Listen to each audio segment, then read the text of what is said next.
जय हिंद साथियों। दक्ष क्लास में आपका एक बार फिर से स्वागत है।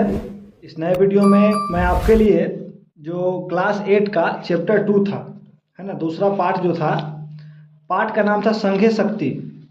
पिछला वीडियो में मैंने इसको बहुत ही डीपली तरीके से, बहुत गहरे तरीके से इसको मैं समझाया भी हूँ। आप देख सकते हैं, मैं यहाँ संघे शक्ति लिख दिया हूँ, आपको पुस्तक में भी दिया हुआ है संघे शक्ति, है ना। तो आज हम लोग क्या करेंगे, इसका प्रश्न उत्तर करेंगे। पिछले वीडियो में मैंने आपको एक एक वाक्यों को सही ढंग से समझाया है ना, एक एक शब्दों को सही ढंग से इसका हिंदी समझाया है। तो हम लोग टाइम पास ना करते हुए, समय को नहीं बिताते हुए चलते हैं प्रश्न उत्तर की ओर।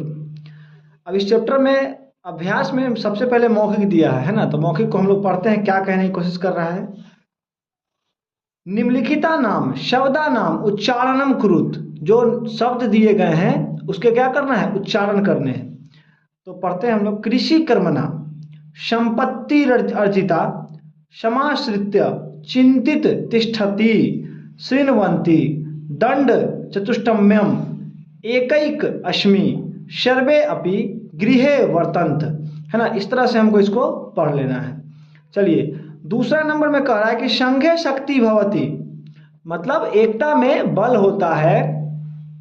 इति विषयम आश्रित्य संस्कृत भाषायाम द्वय वाक्य वदत, मतलब कि इस विषय के रूप में जो है,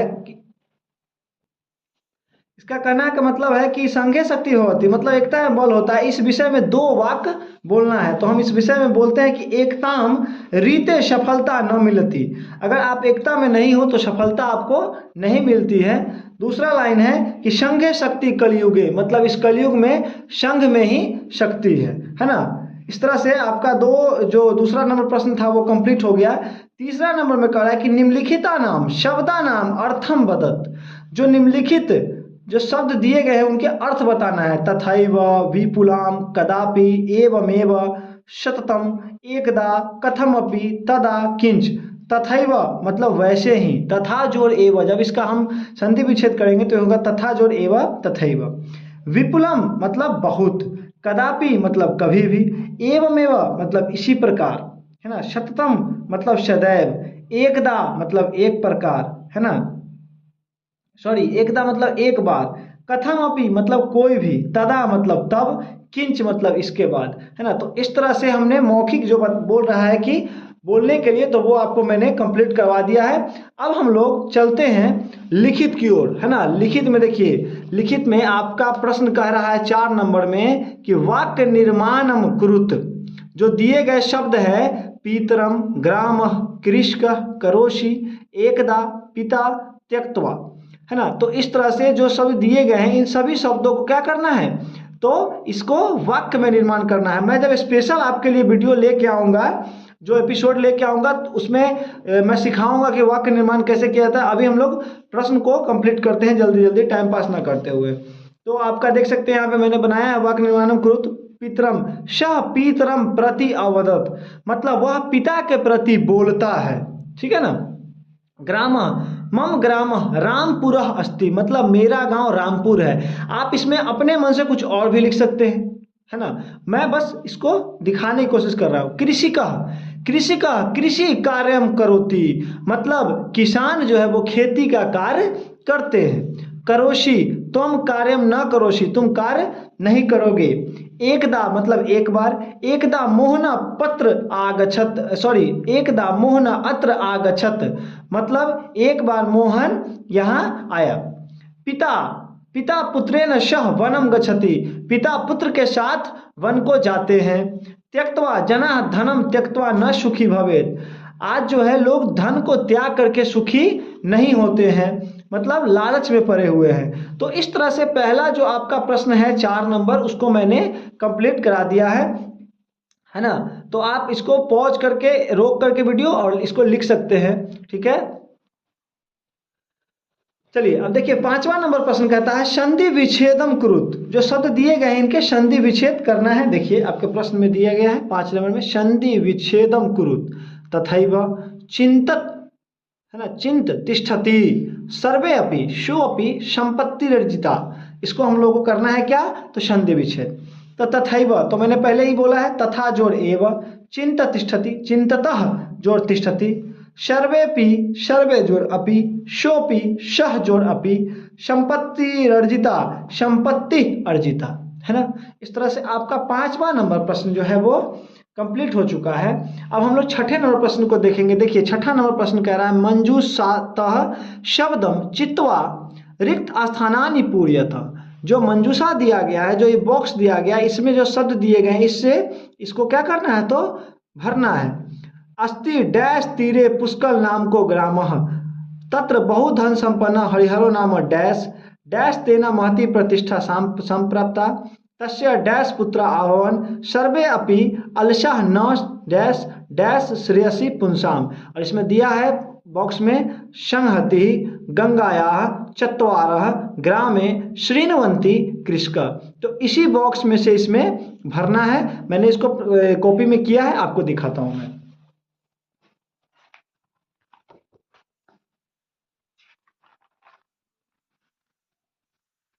देखिए पहला अति डैश गंगाया तीरे पुष्कर नाम को, तो गंगा तीरे मतलब गंगा के किनारे पुष्कर नाम का गांव है, ठीक है। तत्र बहुधन संपन्न हरिहरो नाम क्या रहता था कृषक, मतलब वहां पे बहुत धन संपत्ति वाला हरिहर नाम का एक किसान है।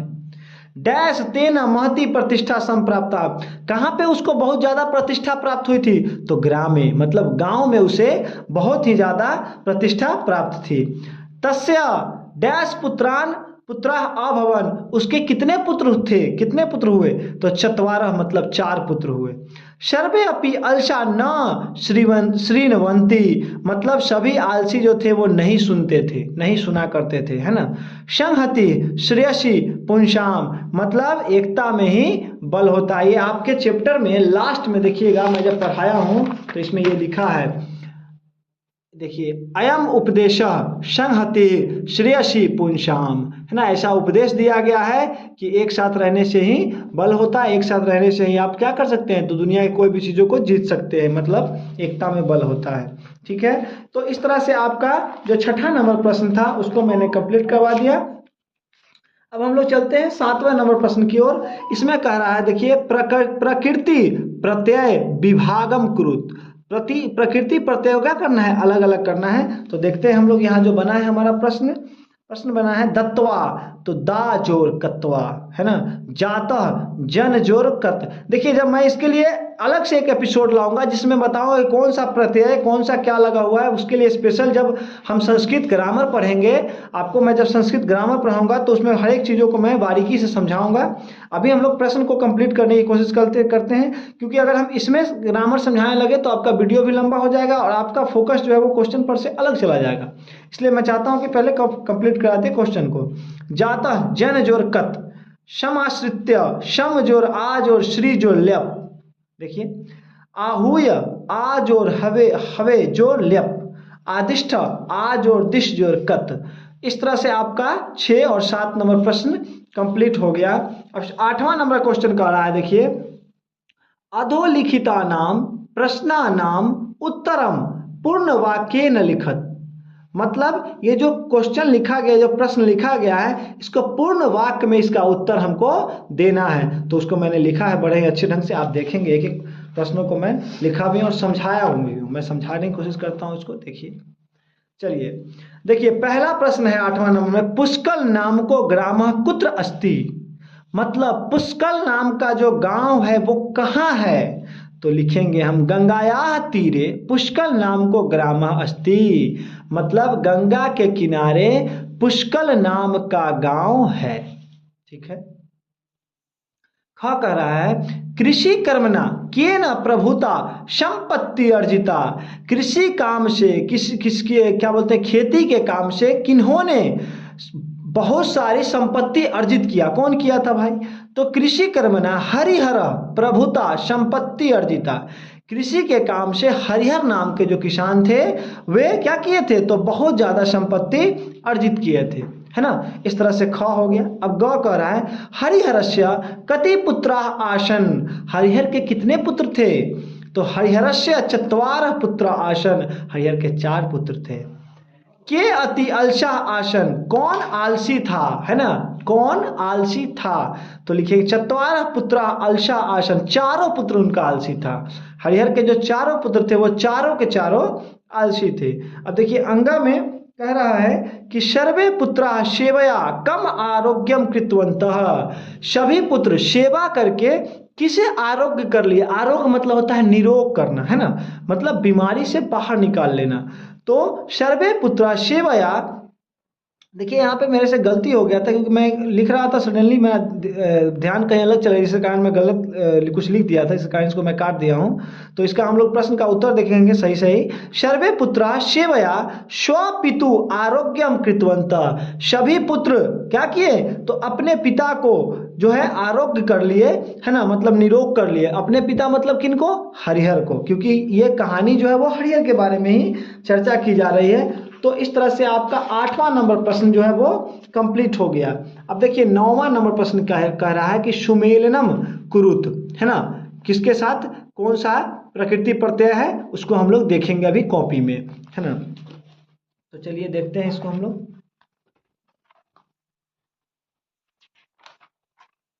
देखिए दत्तवा है, ग्रस्त है, त्रोट युतम है, भंगोक्तुम है, आदिष्ट है ना। तो दत्तवा तो दा जोर कत्तवा, आप देख सकते हैं, तो दत्तवा हो गया। ग्रस्ता, ग्रस जोर कत, त्रिट्यम, त्रिट जोर निच जोर तुमुन, है ना।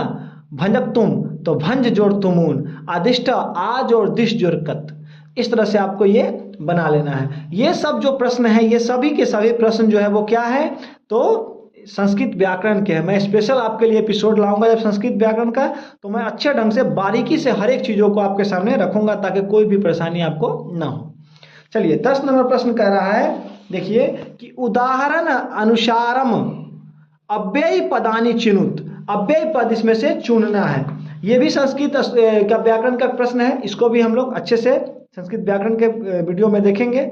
देखिए कहा है शह अद्य पाटलिपुत्र गच्छति, वह आज पाटलिपुत्र गया, ठीक ना। तो अद्य इसमें हो गया क्या, अद्य हो गया अव्यय। इसी तरह से तुम अत्र किम करोसी, तुम यहाँ क्या कर रहे हो, तो अत्र यहाँ पे आपका अव्यय हो गया। शह कदा गृहम गमिष्यसि, वह कब घर जाएगी, है ना, जाएगा, सॉरी शाह नहीं शह, जाएगा, तो यहाँ कदा हो गया। शीला करीना वा चित्रम द्रक्ष्यति, शीला और करीना, शीला या करीना के चित्र देखे जाते हैं, तो वाह। असत्य माँ बदत, तो इसमें माँ हो गया। एक और बचा हुआ है इसमें, इधर देखिए अंत में है शकिलेन शाकम शह आगछत, तो इसमें हो गया शाकम, ठीक है। तो इस तरह से आपका क्या बोलते हैं 10 नंबर तक प्रश्न जो है वो कंप्लीट हो गया है। 11वें नंबर प्रश्न में कह रहा है कि अधोलिखिता नाम रूपानी लिखत। अब रूप लिखना है ना, तो हम लोग रूप को हम आपको याद करवा देंगे, अभी पहले इसको देखते हैं। पुत्र का सप्तमी विभक्ति और एक वचन में बोलना है, तो पुत्रे।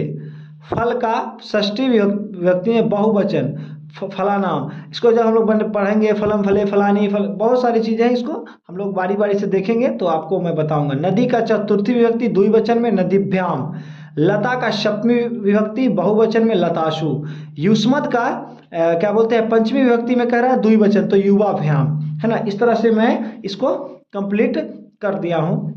12 नंबर देखिए कह रहा है कि अधोलिखित वाक्यानि घटना क्रमानुसारम लिखत।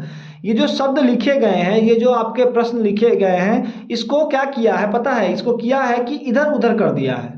जैसे देखिए तत्र हरिहर नामक कृषका वर्तते, एकदा हरिहर रोगग्रस्त अभवत, गंगाया तीरे पुष्कर नाम को ग्राम अस्ति। तो क्या किया है, घटना को आगे पीछे कर दिया। इसको क्या किया है, करना है हमको बारीकी से लिखना है। तो देखिए पहला है तत्र हरिहरो नाम ग्राम नाम कृषका वर्तते, एकदा हरिहर हरिहर रोगग्रस्त अभवत, गंगायाः तीरे पुष्कर नाम को ग्राम अस्ति, हरिहरस्य चत्वारः पुत्राः आसन्, सर्वे पुत्राः अतीव अलसाः आसन्, हरिहरः पुत्रान् आहूय अवदत्, सर्वे पुत्राः दुष्ट विचारान् अत्यजन, है ना। इसको हमको क्या करना है, तो इसको हमको क्या बोलते हैं घटनाक्रम को सही ढंग से लिखना है, दिखाना है। तो हम लोग इसको इस तरह से लिखेंगे, देखिएगा।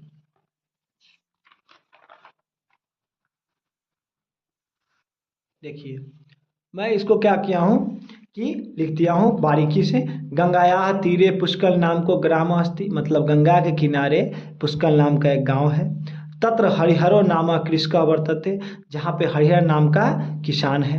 हरिहरस्य चत्वारः पुत्रा आसन, हरिहर के 4 पुत्र हैं। सर्वे पुत्रा अतीव अलसाः आसन, सभी पुत्र जो है वो बहुत ही ज़्यादा क्या है, आलसी हैं। एकदा हरिहरः रोगग्रस्तः अभवत्, एक बार हरिहर जो था वो रोगग्रसित हो गया था।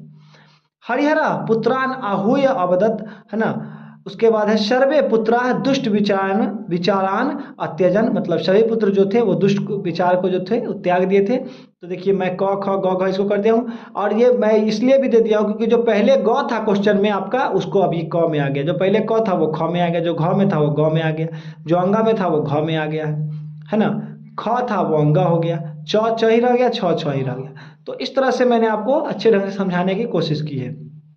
अब देखिए, अब एक क्वेश्चन है आपका, अंतिम प्रश्न जो है वो अंतिम प्रश्न ये कह रहा है कि मंजूषाया उचित पदानी, है ना, उचित पदानी योजयित्वा, है ना, और वाक्य निर्माणम कुरुत। अब देखिए मंजूषा में, मंजूषा मतलब जो बॉक्स दिए गए हैं इसमें उचित पद को जोड़ करके और क्या करना है, तो वाक्य निर्माण करना है। लेकिन एक चीज है कि सबके साथ गृह का प्रयोग करना है, समझ गए ना। तो इस तरह से हम लोग अभी समझेंगे चीजों को। अब इसमें समझना क्या है कि जैसे सह तौ ते, है ना, सह तौ ते रहेगा तो उसके साथ लगेगा ती तह अंति। तो सह के देखिए सह, तो सह के साथ ती, तो सह गृहम गच्छति, है ना, सह गृहम गच्छति। तो मैंने बनाया सह गृहम गच्छति। त्वम के साथ सी लगाना है। देखिए स तौ ते तो ती त अंति, ठीक है। त्वम युवाम युवम रहेगा तो सी थ रहेगा लगेगा। आवाम अहम आवाम वयम रहेगा तो आमी आवह आमह लगेगा। तो यहाँ दिया है सह गृहम गच्छति, त्वम गृहम गच्छसि, अहम गृहम गच्छामि, मैंने पहले ही बोला है अहम आवाम वयम में आमी आवह आमह लगेगा। ते गृहम गच्छन्ति, सह तौ ते और ते के साथ अंति। वयम गृहम गच्छामः, है ना, यूयम गृहम गच्छत। और इधर देखिए तो गृहम गच्छतः, आवाम गृहम गच्छावः। तो इस तरह से आपका ये जो चैप्टर है वो क्या हो गया है, तो कंप्लीट हो गया है। आप इसको पॉज करके लिख सकते हैं, है ना। मैं एक एक प्रश्नों को सही ढंग से आपके सामने रखने की कोशिश किया हूँ, और मैं उम्मीद करता हूँ कि वीडियो आपको अच्छा लगेगा, क्योंकि काफ़ी मेहनत होता है हमारे पीछे। और मैं चाहता हूँ कि अब देखिए इसके बाद आपके चैप्टर में कोई भी प्रश्न बचा नहीं है, तो मैं एक एक शब्दों को चाहता हूँ कि आपके सामने रखूँ। और चूंकि आपको ये 15-20 मिनट का वीडियो जो देखने को मिलता है, इसके पीछे हमारा घंटों का मेहनत होता है। तो मैं उम्मीद करता हूँ कि जैसे पहले की वीडियो में आप प्यार दे रहे हैं उसी तरह से इस वीडियो में भी देंगे। ठीक है, मिलते हैं हम लोग अगले वीडियो में, तब तक के लिए जय हिंद।